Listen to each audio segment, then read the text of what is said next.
Frères et sœurs, en ce dimanche 6 août, l'Église célèbre la fête de la Transfiguration.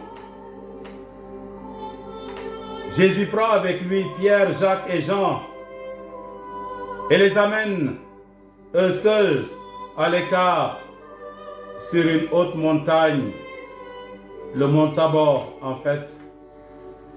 Le mont Tabor est haut de 590 mètres.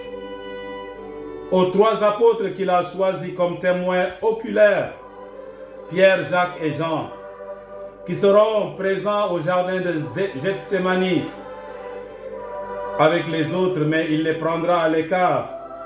Jésus apparaît plus étincelant que le soleil.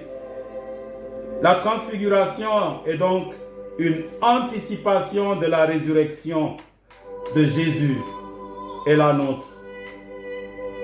Il rendra nos pauvres corps mortels pareils à son corps glorieux, son corps de gloire, écrit l'apôtre Paul, lettre aux Philippiens chapitre 3, verset 21.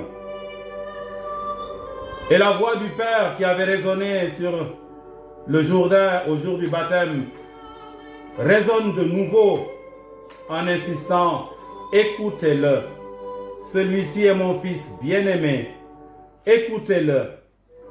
Aujourd'hui, c'est Dieu lui-même qui nous invite à nous mettre à l'écoute de son fils.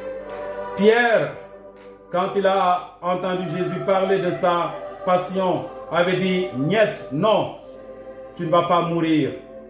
La voix de Dieu résonne en disant à Pierre: écoute Jésus, écoute ce qu'il dit et laisse tes idées là-bas. L'origine de cette fête, elle est biblique, fondement biblique avec les textes.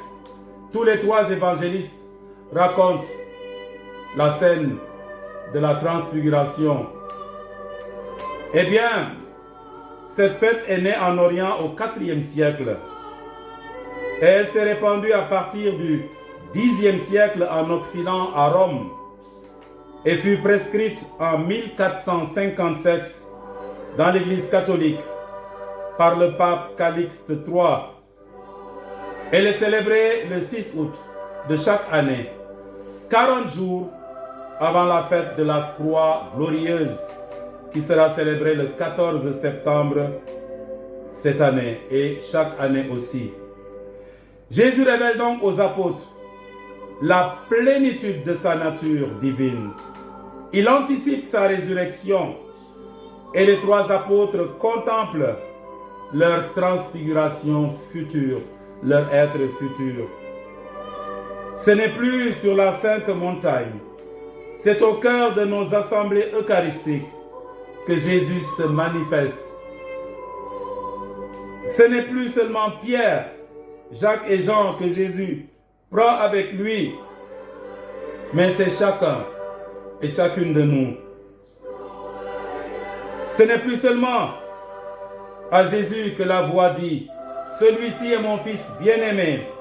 À chaque baptisé, Dieu dit: tu es mon fils, tu es ma fille bien-aimée. Cette fête laisse donc présager la finalité de nos vies, car en tant que membres du corps du Christ, nous serons également un jour dans la gloire du ciel avec lui.